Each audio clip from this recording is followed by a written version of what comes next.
What's up, you guys? It's your girl Capital J, and we're back with another Capital Convo. And if you guys have missed me like I've missed you all, you're so excited to see who I have on my couch here today. I'm going to really get right into it because there's so much to talk about. So I'm going to introduce my star, my guest, Sydney Escada. Hi, thank you for having me. I'm so excited to be here. I'm glad. How have you been?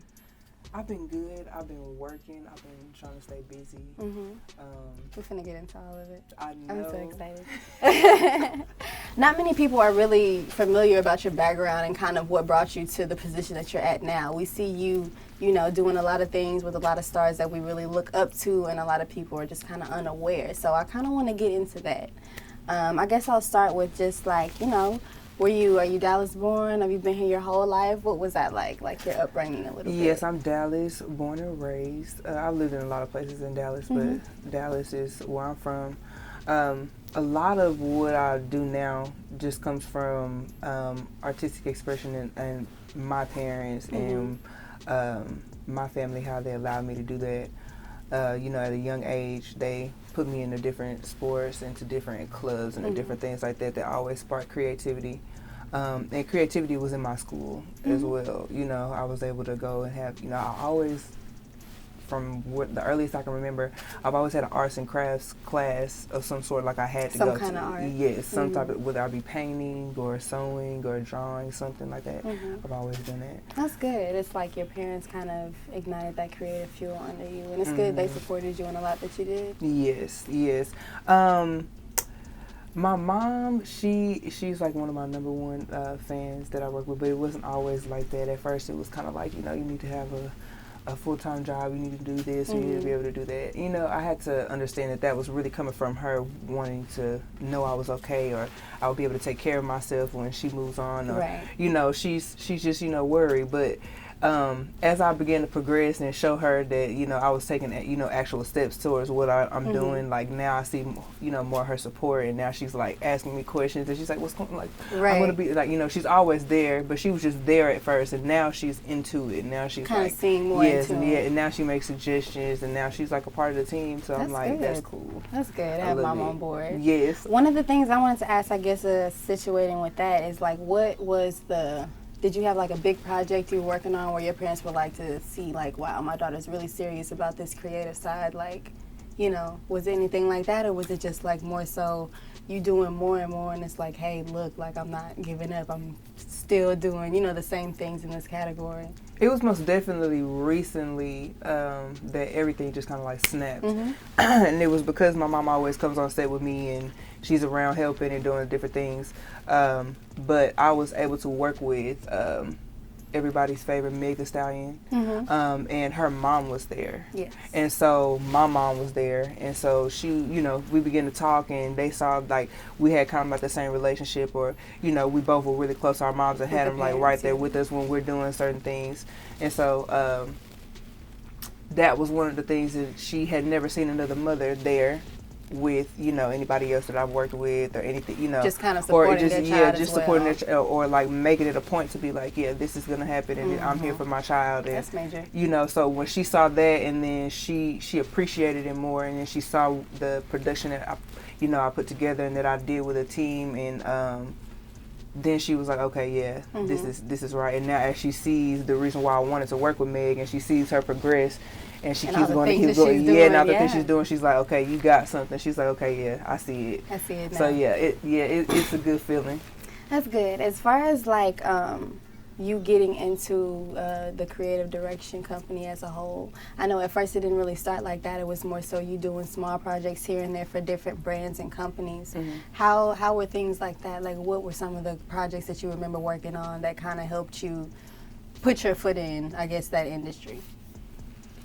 It would have to be like when I first started. When I first started, I didn't have like any clothes. Like I didn't have clothes or anything like that. So most of the time, you would see me doing something that was naked because I didn't have any designer resources, or I hadn't reached out to anybody or knew anybody in Dallas that did anything like that. So I would be like trying to figure out creative stuff. And I had a friend that was a photographer, and he was down to create those concepts that we came up with and we collabed on. And then, as you know, just for putting those out for creative, sanity, for me to be able to create something and just not express that and not sit behind and just see life. I would put it out and people would respect it and people would like it. And then from there, it gave me more, kind of like leverage and a push and momentum to be like, ask designers when I found them or go to certain places and, Now, was that something easy to do? Like, how did you approach asking a company like, hey, I want you to put your trust in me to create this image that would, I guess at the end of it all, be good for your brand, you would benefit from it? It's really simple. Like, my work spoke for itself. So I would just show them my work and then I would speak with a transparency and just a sincerity with them to with what I'm trying to do, which most of the time is to help your brand and it's to help mine and change that. It's a barter type of a situation. And like I said, just being transparent with them and just being truthful with them, not having any ulterior motives or trying to use them or anything like that. And I feel like they felt my vibe and they felt my good energy and nobody has ever told me no. Now, have you told anybody no? I have. In so many words. How is in the most professional sense? I know you can't work and be everybody's, superwoman like they want you to be. How do you handle things like that when you come to like that kind of adversity or those kind of stops where it's like, well, this isn't going like I thought, so I probably can't go down this path right now? I kind of started with, having like a disappointment or having like a kind of a accepting thing, being a model. So I know what it's like to kind of get told no or to be rejected or feel like, or to take something personal. So I'm a firm believer in an exchange of things or exchange of wisdom. Right. And so with that being said, if I'm not going to work with you, I want to exchange some type of wisdom to you or, tell you something that will be able to help you or, suggest somebody or refer you to somebody else that will be able to help you, but I may not be able to do it at the time. That's the most professional way that I've been able to help somebody else and not just feel like I'm slamming the door in their face or just saying no to somebody else, because it's not a personal thing or it's not me saying, oh no, I don't like you, I don't want to work with you. It's just that it may not fit the vision, and it's all about the vision. It's all about whatever you're trying to portray in that image or with that visual. And if, if it doesn't work, then, we have to find what does. That makes perfect sense. So with all of this going on, it sounds like you've always had a hand in your creative side. Of course, you have your family support, which is a really big deal. But I know it went through that point where you're in school like everybody else, you're working like everybody else, you're trying to fund these creative endeavors that you are doing to the point, how was that? Like, what was that, what was that grind phase like? I know it never really ends, but I guess what kind of put you in that zone? How was that like? It's going right now. Right now. This is grind. We both grinding right now. Until we're where we want to be, we grinding. So for me, it's like I look back and now it's 2 years since I really, really, really have been putting 1,000. I've been putting 100, but putting 1,000% into it, and it's just the the universe and God continues to bless me and put stepping stones in front of me. But before, going to school, school is, it's okay. I like school. I encourage people to go, to college if they like it. They pursue it. If not, if you have a reason to be there, find something for you to do. I was in school. I was working at the same time. It was like slow. I was barely able to kind of like create what it is that I wanted to do, but I was still doing it. But it wasn't at a consistent rate. So I would just say, learning balance and learning how to time manage and figure out, what works for you and what you really, really want to do. And then take, lucrative steps to do that. Do just that. What about like different times, I guess, when career-wise, I guess this is more so a thing, you're thinking of what to invest in and how can you put, you know, your money where your mouth is, essentially. What is the importance, I guess, of investing in things that you're trying to build, whether it be a company, whether anybody's out here trying to get any kind of brand, any kind of foundation going? You have to invest in yourself, because often if you're not born into something, or if you don't have, you know, a means of wealth, what else will you do? Right. You know, if you're not, you're just hoping and dreaming and trying to figure, you know, continuously just dreaming really about what it is you want to do and hoping that it'll come true. If you actually have the means and the money, but you may have to sacrifice some things.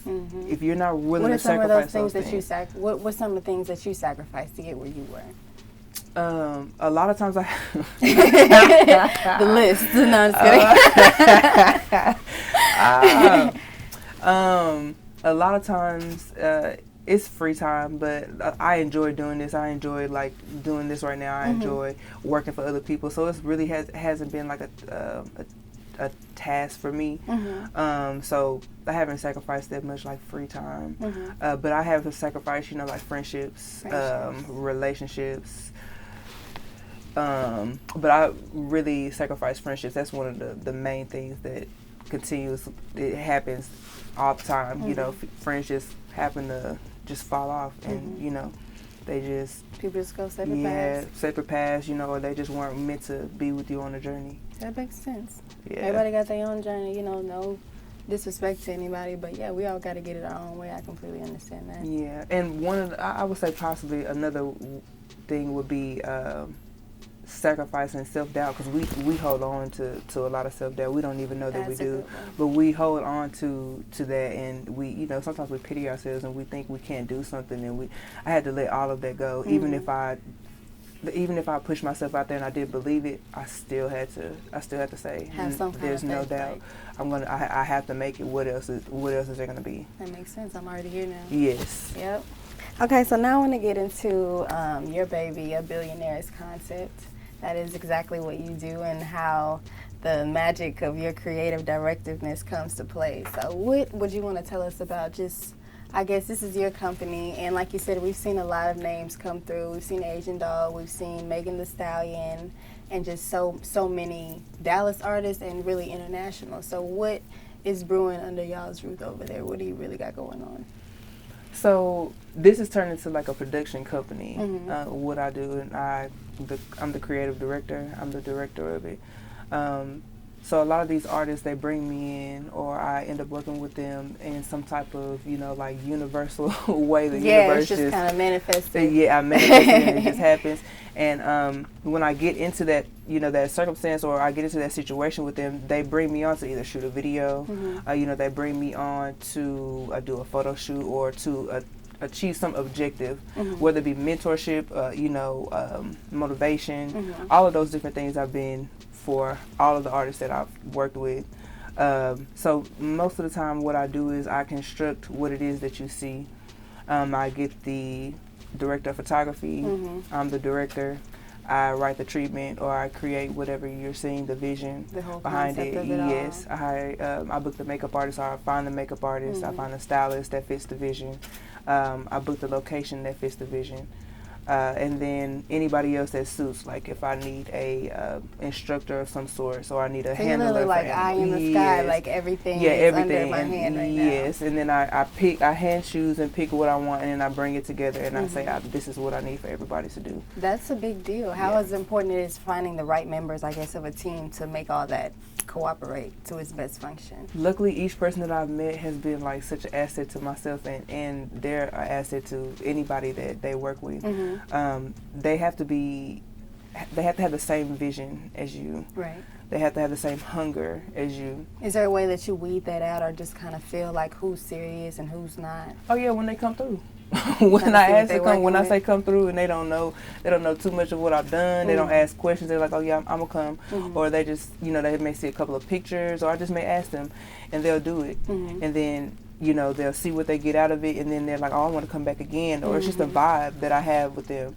Each person I actually want to sit down and talk to, or I build relationships with them. Right, that's important. You know, that's something that I want. I want you to feel like you can call me not only to work with me, but just to, you know, just to kick it and talk.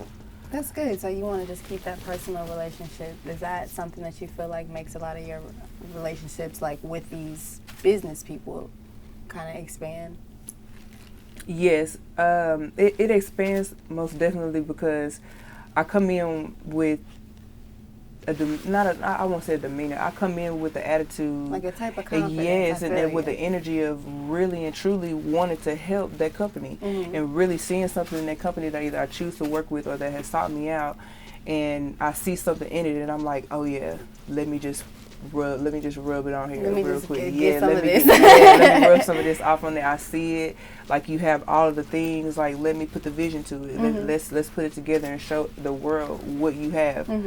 So they can buy it, so they can eat it, they can listen to it.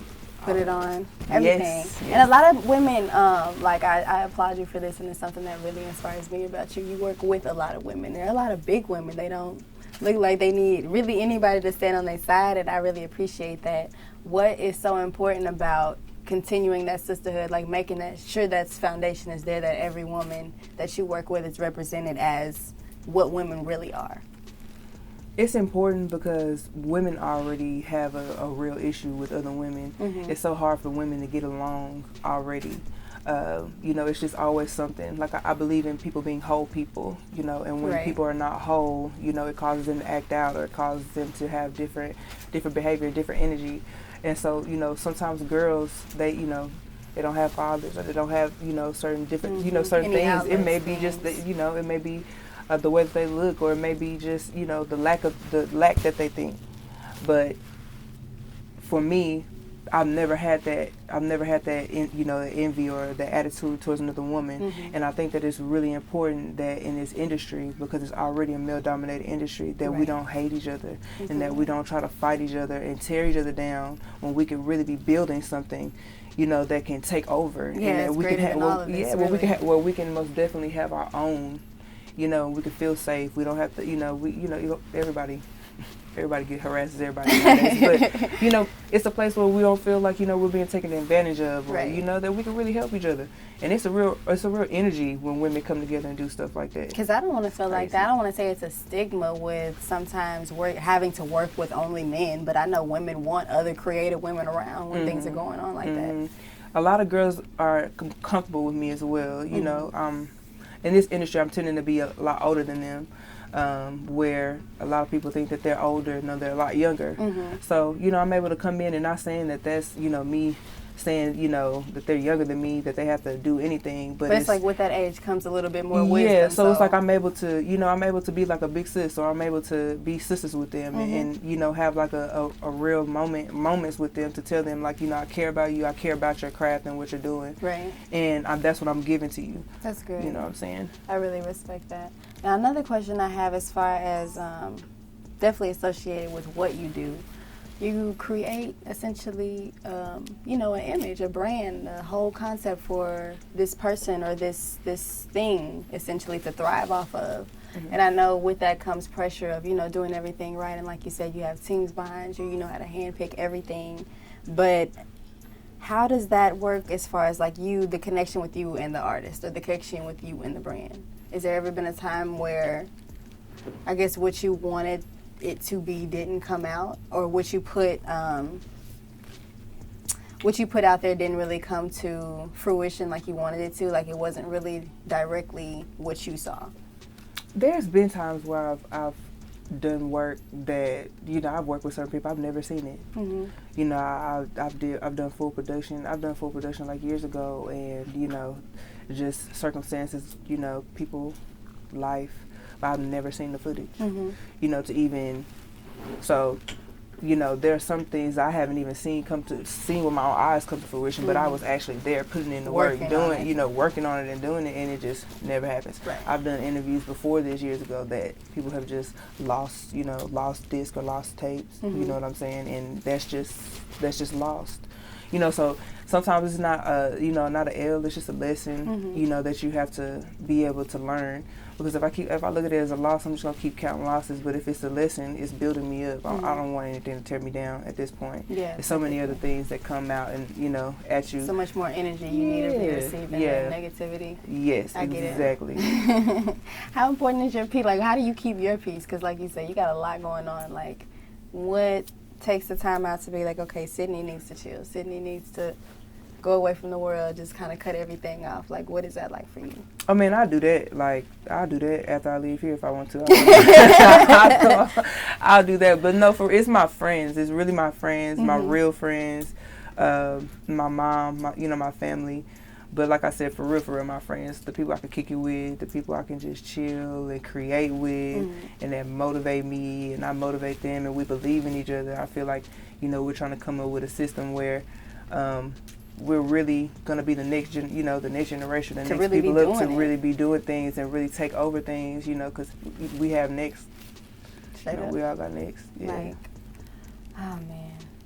The industry, straight up, I'm going to say, it seems like we get so much repetitiveness about the things we see, the images, the girls that come out. A lot of people, quote unquote, look alike, sound alike from, music, sound, image alike. What is the details about the whole smoke and mirror phase of it all? Details when it's smoke and mirrors is really just who you choose to listen to these days, and your type of artist and your type of genre of music, and it just music in general, the way that this social media has been set up and just presence and imagery has been pressed and conditioned to us and learned from us. It's so strong. It's like right in your face. Yeah, it's just right in your face all the time. It's just like, it's clout now. It's like everybody wants instant gratification. It's easy to, go viral, and everybody is skipping all of the hard work essentially. But that's kind of getting straight to the reward. Yeah, getting straight to the reward, but they don't have any type of artist development. They don't have any type of sense. They don't know how to keep money. They don't know anything. So they skipped all of this hard work, but essentially just to lose it or catch a case. Or, do something. That's what's resulting in all this 15-minute fame metaphor, essentially. Yes. That makes perfect sense. Yes. You most definitely need guidance, throughout the process. You most definitely need people who really, really care about you in the process. The smoke and mirrors of a lot of it is sometimes a lot of people don't have the money that you think that they have. It's really down to, like, when they are on camera, they act one way, and then when they come off camera, they act completely different. So to me, sometimes that's crazy to me. I'm in a situation, and I'm like... Because the big thing we talked about, I remember, is, like, you're very strong for individuality and people, making sure that they're themselves and just really be who you are, because that's what got you to where you are. You continuing to be creative, you continuing to be persistent, you continuing to put your best foot forward and bring ideas pretty much to the camera, to life the way you saw them. How is that, like, what would you have to say about, I don't know, just the rarity of people keeping their own uniqueness about them and not getting caught up in everything, all the flashing lights? It's rare. That's why, Nipsey is, like, being praised the way he is, and he's been acknowledged the way that he is, just because of the genuineness that he refused to let go of, no matter whether it was cool, no matter whether somebody accepted him, no matter what, if he sold or he didn't sell, he did it because he had a why factor. I read a lot of different books, but one of them talks about having a why factor as to why you do something. A lot of people's why factor is money. Right. You know what I'm saying? It's not to better themselves. It's not to better other people. It's not to build their community. And it's just breaking it down to those unique people. You don't have those. You know what I'm saying? They last of a dying breed, but I'm trying to, and I feel like Nipsey was trying to each one teach one and spread that so that it can spread like disease, and it can take over, and people keep reaching out, and people keep coming back and helping people, to that. It sounds so cliche to the ain't no more haters, but it's just that's the goal, and you know what I'm saying, that's the dream. Just for everybody to get it, like one day, like everybody get it. Yeah. For sure. So I guess I wish I could keep you forever, to be completely honest, but I know we have a limit that we're on, and I kind of just want to give you the floor as far as anything that you're doing, anything that's coming up that you feel like you want to put out here. And I also have like a special question for the very end, but it's like, I'm pretty sure any kind of artist or anybody that's like me, and because I'm looking at her like a really mentor to intern right now. I said that earlier because like, I don't know, some conversation is worth a lot more than money. Like I appreciate being able to hear it, and like I said, we see it, so it's even more believable and it's even more appreciative because it's like it's right there. Yes. Everything that you're doing, we see the grind, we see the pictures coming out, everybody tagging your name. Of course, it's a lot larger than it was last year and the year before, but man, I'm so proud of you. Thank you. Thank you. Thank you. I'm so proud of you. I love this whole thing. This is just so nice. This has been nothing but positive vibes. This has been a wonderful experience that I've had. So I'm happy to be here. Like, I would suggest this to anybody. Hey. Yes, for sure. But like, just to take the floor, just to say, just anything, it would be most definitely each person that is like, how can I move something, or what can I do? You know, what is my purpose? Or sometimes we feel so small, you know, what can we do? Right. You know, who can I be on this earth? There's so how many other bigger, yes, exactly. It's just I would say just to focus on your path and tend to your own grass, tend to your own, and you can too have something. You don't have to focus on other people's past. It doesn't have to be a competition. If you focus on yours and heal yourself, you will be the best you, and you will be the best at whatever you're doing. I'm an example of doing something like that. I don't focus on anything else except for my own. And that in turn helps other people. Other people are able to eat. Other people are able to, you know, gain exposure and do a lot of different things because I'm tending to my path. And I know my path is going to help other people. So trust your path. You know, you have to believe in yourself. Even if nobody else does it for you, you have to take time for yourself. And most definitely, I thank God. He's like the number one source, you know, for me. So whenever I run out or whenever I don't know what it is that I'm supposed to do, I don't lean on my own understanding. And I do ask for permission with a lot of different things that I do. A lot of artists that I work with, I pray about that. I pray about that before I do it. That's amazing. Yeah. Like, that's amazing. Yeah, for sure. They don't even know I pray about it before, and then boom, you know, it happens. So, yeah, I'm thankful. This is amazing. Well, I just want y'all to know this is like pre-exclusive right here, because in 10 years, I will not be able to get a hold of her. No, I'm joking. You're going to be right there. Okay, so my big question was, I was kind of thinking, like, if I was an artist, if I was somebody that was coming up, and I am, so I have these questions. What, if you had to give us 3 major tips on how to have a solid image as a brand, an artist, whatever you're doing, what would that advice be for us? One would be find solid guidance. Find some type of guidance, whether it be spirituality, reading, gaining some type of knowledge, mentorship, something. Get someone around you, or get something, or build up in yourself something to where you're able to have a foundation yourself, so that when you go into a waving situation, or you're going into a situation where people are changing and they don't know who they are, you know who you are. You know who you are. So it would be find some type of guidance. 2, it would be most definitely put one foot before the other. One of my good friends, Shay, told me that. And it's just put one foot before the other. Don't think about all of the other steps you have to take. Just to put one foot before the other.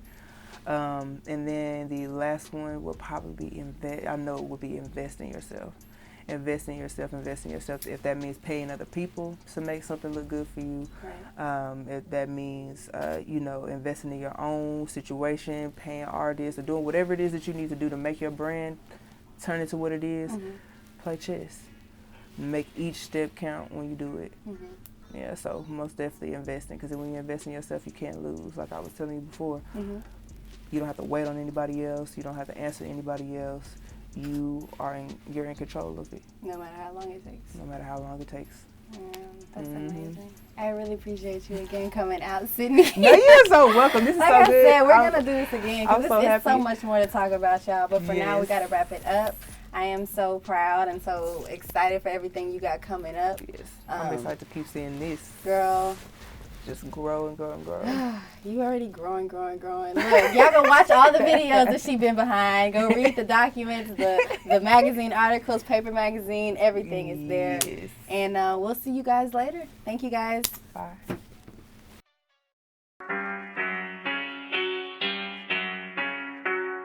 Keep